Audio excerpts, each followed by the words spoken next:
Hey everyone, Brandon here. Welcome back to another video. Today, in this video, I wanted to talk about teams and are managers still necessary in a team, or can they kind of self-organize and figure out what needs to be done? And the long and short of it is no. I think managers are still necessary because of a hierarchy of understanding from C-level executives all the way down to middle managers, all the way down to team members.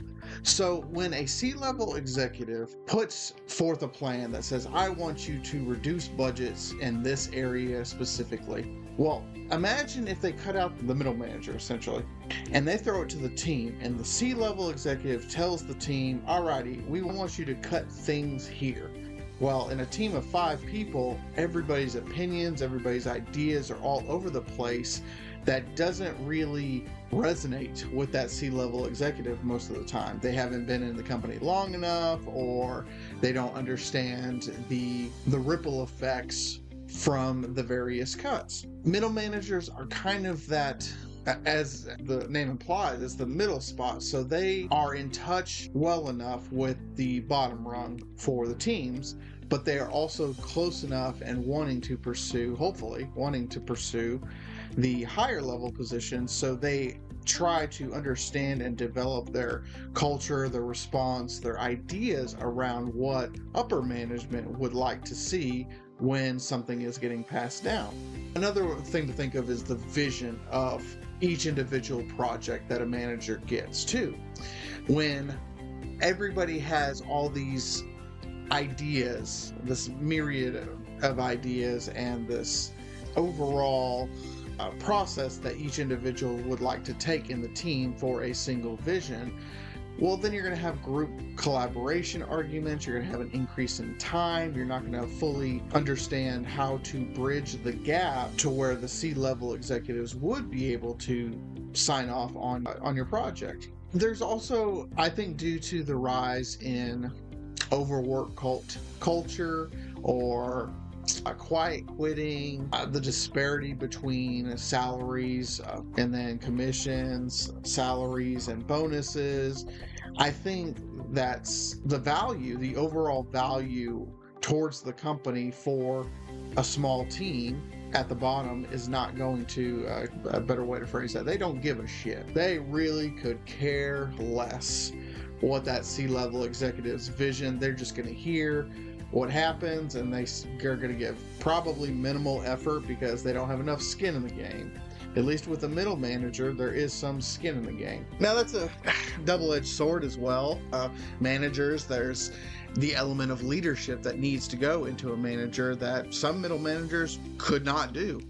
They micromanage their team, so team members quit. They have so much turnover. And then even after they're able to get a team in place, they don't know how to, improve upon skills or focus on certain skills. Specialization in trade is the concept that I'm pulling from when discussing this, because when you have a team member that is good at, let's say, design work, and you, as a manager, poorly assess their skills and put them over into a finance position in the team where it's like, I want you to manage and budget and do all this.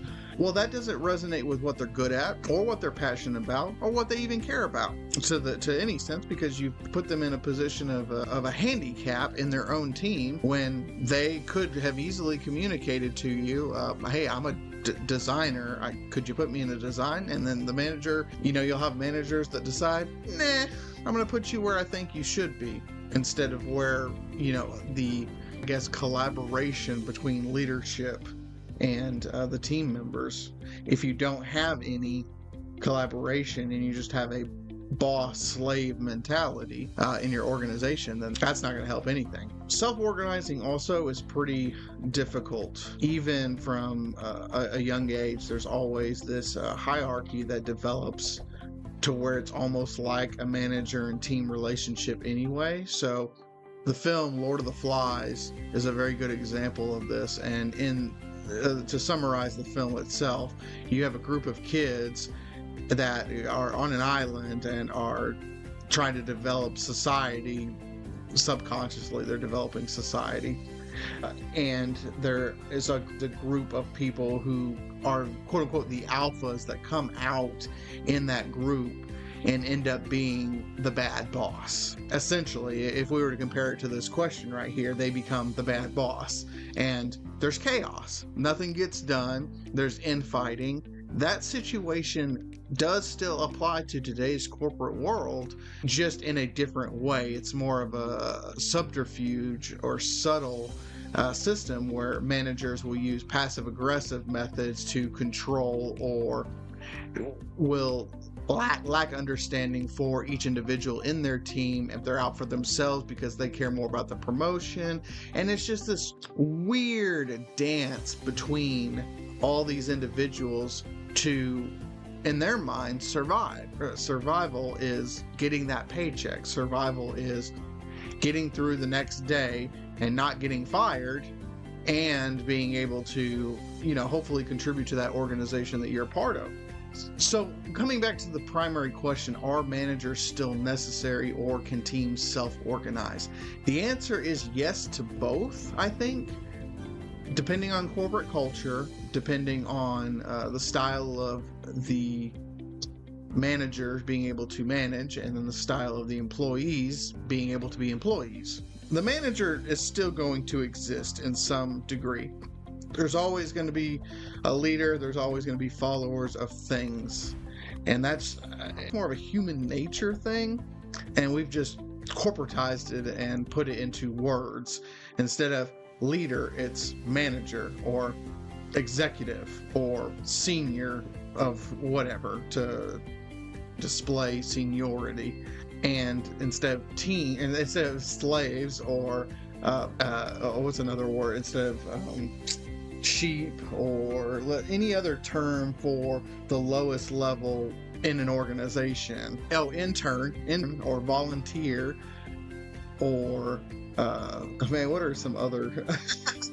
Trying to think of what other than intern. God, being called an intern is actually worse than being called a volunteer to me, because at least a volunteer, I know that I'm trading my time for nothing, whereas an intern is trading their time for the hope that eventually I might get into and might get paid. Oh man, it's just the worst. But yeah, I think that's all I have about that topic. If you like this video, please like, subscribe, share your comments, questions, concerns below. And if you have a differing opinion, please share it. I would love to hear about what your experience is with either good managers or bad managers. Tell me, do you think they're still necessary, and why? And then if you had your own team and you were not leading it as a manager, but leading it as a peer, what would you do differently to keep chaos from coming into that team? Alrighty guys, I'll see you in the next video. Bye.